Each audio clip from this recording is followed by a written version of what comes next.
Hi, this is Aryeh. I'm here at Pat's Games in Austin, Texas, and I'm going to be doing a deck tech for my Jeskai Mythic Midrange deck.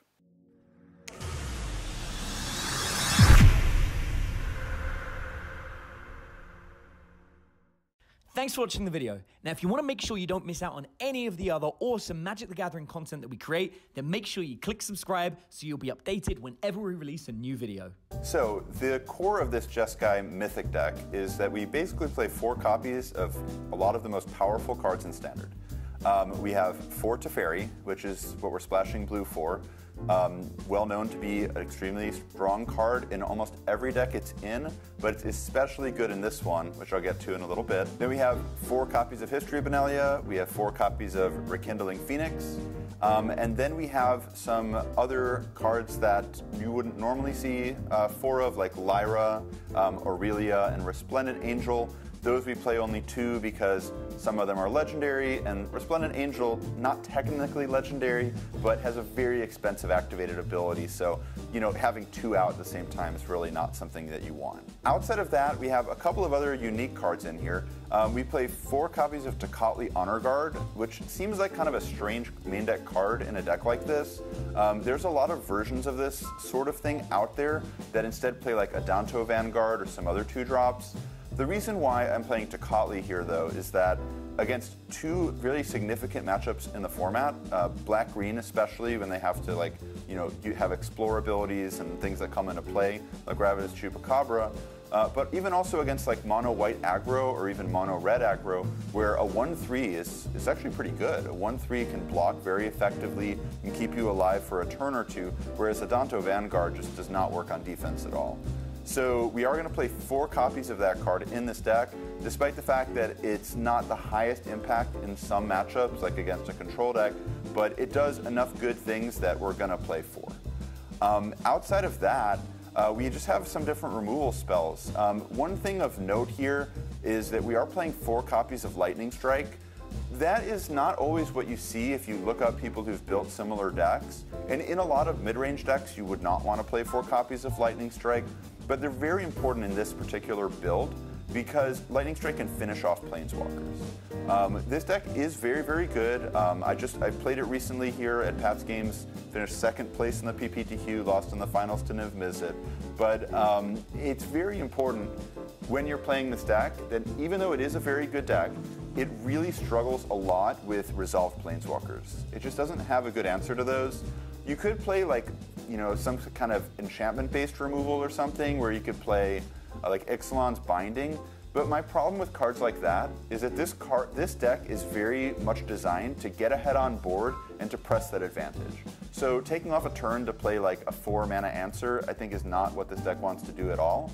So instead what we do is we play 4 Lightning Strike that can double as like creature removal, but frankly are really in the deck to deal with Planeswalkers, to be able to attack a Planeswalker and then finish it off with a Lightning Strike. Of course, it's also just a flexible, good removal spell against a lot of aggressive decks as well. Just rounding out our removal suite, we've got 2 Seal-Aways.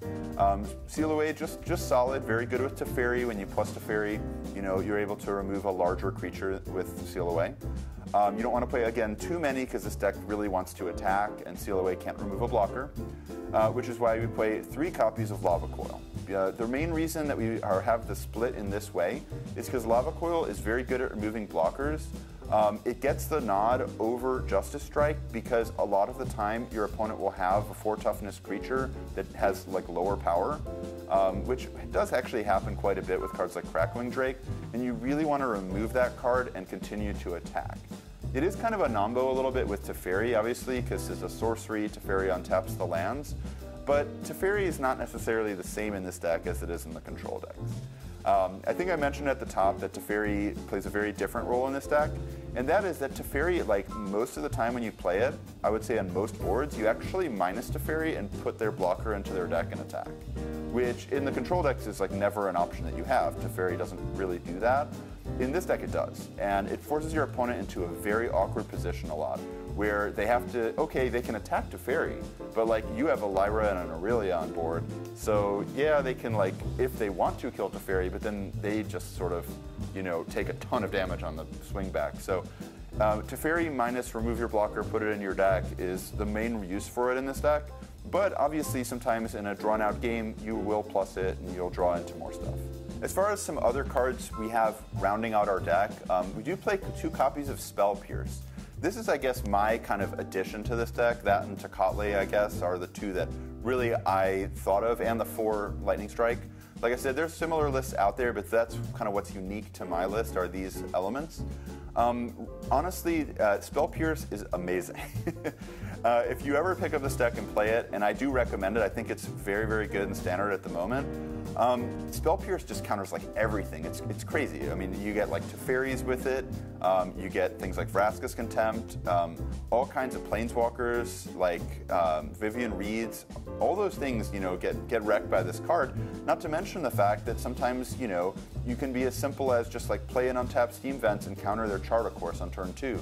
It's a very innocuous thing, but it can really throw like those Drake decks or those mono blue aggro decks, it can throw them off their game plan by just you having a 1-mana card that doesn't allow them to draw through their deck. But the main reason that we're playing it over a card like, for example, Negate is that it costs 1 mana. It's really important in these kind of mid-range decks that play a lot of 4 and 5 mana sorceries.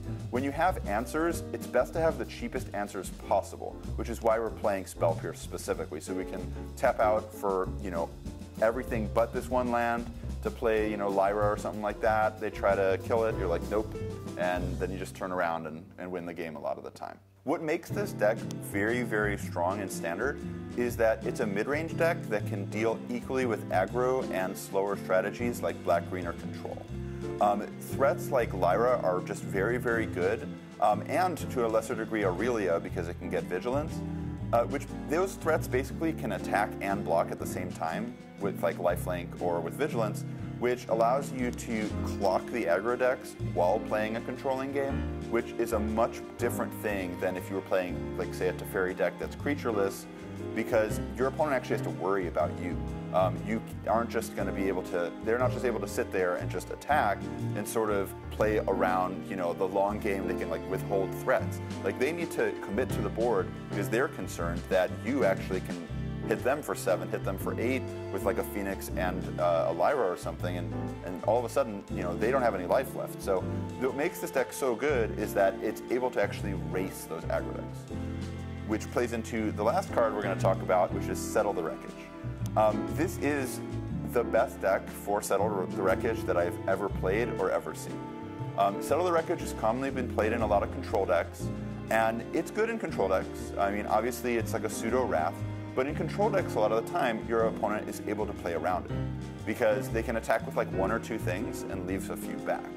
When you're trying to race Lyra in the air, which is hitting you for 5 lifelink a turn, that strategy just doesn't work.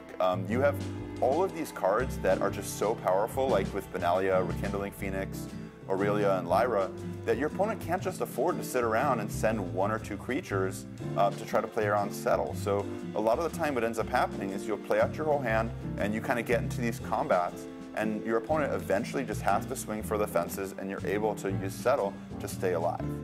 It's also really important that Settle exiles Carnage Tyrant, which is just the bane of the existence of any mid-range or control deck. So it's really important that we have multiple answers to Carnage Tyrant in our main deck. It's possible even in the sideboard we could have more, but I have found in my playtesting with the deck that we are able to race Carnage Tyrant enough of the time that it's not necessarily 100% needed that we have more ways to deal with it. The mana base for this deck is a little bit tricky. This is the deck that really wishes it had Hallowed Fountain. If Hallowed Fountain were legal, I think this deck would be way over the top. It's already, I think, very good. But unfortunately, not having Hallowed Fountain means we need to play all the red-blue dual lands, which in this deck are a little awkward. They don't cast History of Benalia, which means that our numbers, if you do the math, we're a little bit short on casting History of Benalia every single time on turn 3. That being said, this is a deck where, oddly, you don't even always want to play History of Benalia on turn 3. A lot of the time, your early turns, turn 2, turn 3, are using removal spells like Lightning Strike or Lava Coil on their stuff, and you actually end up sometimes playing History once you've sort of cleared the board a little bit. So it's not the best for casting history on 3 in terms of the numbers, but when you're on the draw, you can almost always do it. If you run the numbers, you're like 80% or something like that. On the play, it's significantly lower, but again, you don't always have to, so it kind of works out. If you wanted to kind of get in and brew with this deck, change a few things around, one thing I would just caution you is make sure you have enough red sources on 2. The most important thing for this deck is to be able to play a removal spell on the second turn. That's more important than History Benalia, Tocatli Honor Guard, or anything, because whether it's just something like a Llanowar Elf or something a little bit more impactful, like an Ajani's Pridemate, those 2 drops that your opponent has, you must answer them in order to continue with your game plan. The biggest way that this deck does not win a game is if your opponent has an unchecked 2-drop that gets to go and attack for a while, or has other utility like a Llanowar Elf, something like that. So the mana base is a little imperfect. Once Hallowed Fountain comes out, I think this deck gets even better, especially if it could potentially add some cards that are coming out that might be some new gold cards.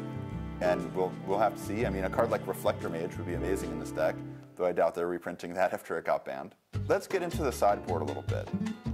We start out with just some more removal spells. We have some Justice Strikes in our sideboard. We've got some other ways to deal with creatures like Deafening Clarion.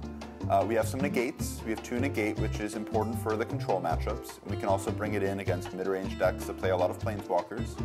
And the one that's kind of like the head scratcher that you might see and be like, what's going on with that, is Dawn of Hope. We do play 3 copies of Dawn of Hope. The main reason for the card is just simply for the control decks. For like the Jeskai control decks, or for like other kind of controlling decks that are Teferi based. We really sometimes struggle against those strategies if they can deal with Rekindling Phoenixes easily, which sometimes they really can with ways to exile it, like enchantment-based removal. So my line of thinking with this is all these games, unless we have our own Teferi, they really kind of draw out for a very long time. And Dawn of Hope has been the card that, for me, has been the best at dealing with that situation, where your opponent has a handful of counterspells, and you're just playing a ton of lands every turn, but you're not really advancing the board because your Lyras are always getting countered. What's great about Dawn of Hope is you can play it on turn 2, you can start activating, and you can start drawing cards right away. So Dawn of Hope now starts to be able to create a board presence while still actually improving your hand, because you're able to draw cards and put creatures in play. So that card has been extremely good for me. It's really overperformed. It was something I tried out just to see how it would do, and it single-handedly has won me a lot of matches against those control decks, which before I had discovered that card were extremely tough matchups for this deck. Rounding out the sideboard, we've got 2 Banefire, again for the control matchup. It's just important to have a finisher they can't counter, because they will counter most of your 4 and 5 drops in those games. And Banefire, basically Dawn of Hope into Banefire is pretty much your strategy there. If any of your other stuff resolves and lives, like a Teferi, like an Aurelia, you're just, that's great and you're happy about it, but you go in basically expecting to play Dawn of Hope into Banefire. There are 2 flexible slots in the sideboard with this deck. You could play enchantment-based removal, such as something like Ixalan's Binding would be an option. You could also play Explosion would be kind of cool maybe. It's like a 3rd Banefire that also has other utility. I personally recently have just been playing a Danto Vanguard, which is kind of not the most exciting sideboard card, but just kind of helps a little bit more with that control matchup. That's the tough matchup. But those 2 slots I think are the most variable here. You could go a lot of different directions. I would love it to see in the comments what you guys think they should be, because I've played the deck many hundreds of hours at this point, and I still can't quite figure them out. So any ideas would be appreciated by me, because I'd love to keep playing this deck. So let's talk matchups for Jeskai Mythic. The kind of white weenie, white-red aggro decks that were very good at the Pro Tour, this deck's pretty much favored against those decks. You have 4 Deafening Clarion in your sideboard, and you also have so much other spot removal. You can also often overwhelm them, or you can also just race them with Lyra very often. They have a board, but you have a Lyra, and so they can't remove that. They're in trouble. If you're bringing in 4 Clarions against any deck, always make sure you leave in Resplendent Angel. It's actually a really common thing to use the Clarion for lifelink and make tokens with Resplendent Angel. It makes the Clarion just a lot more flexible, because not only does it deal 3 when you need it, like on turn 3, but if you just draw it in the late game, instead of being a dead card like it might be in a Jeskai control deck, when you have Resplendent Angel, you can use it to make angels, which comes up pretty often actually, believe it or not, with History of Benalia. It's real easy to get up to 5 power in play, then you can just get lifelink, get an angel token, and it's usually pretty easy to win after that. Some of the other matchups, Black-Green I think is a favorable matchup for you. It is a mid-range mirror, so it's a little bit of like an arms race who can play the last big thing. Spell Pierce is very important in this matchup. You're gonna need to use it for really anything that looks big in the early turns. Spell Pierce gets worse and worse as the game goes on, so just use it as soon as you can. Whatever you can counter, take it, and just try to use that mana efficiency that you had in that turn where you got to play a spell and a pierce to be able to then attack them and hopefully close it out. Another big matchup that you are going to face in tournaments is going to be the Is It Drake's deck. This deck is pretty good against them. I mean, you have a lot of removal that exiles between Lava Coil and Seal Away. You also have just your own big flyers, like Aurelia and Lyra, that block their Phoenixes very, very easily. Sometimes you can struggle a little bit with some of their other cards, like Niv Mizzet, but overall, I do think it's a favorable matchup. So this deck, for me, has a lot of good things going for it. It's very powerful. It plays 4 of a lot of the best single cards in Magic, but it also has a lot of good synergy by the way those cards work together. Our toughest matchups are decks that are trying to put a ton of Planeswalkers into play, because we do struggle a little bit against counterspells and Planeswalkers, but we have some sideboard options with Negate and Dawn of Hope to help mitigate that. I would love to see any of your guys' comments on the video. If you do choose to play the deck and play at an event, do well in the event, be sure to find me on Facebook, let me know. This was a deck I spent a lot of time building and testing, so I hope some of you guys grab it and have some really, really good tournaments with it.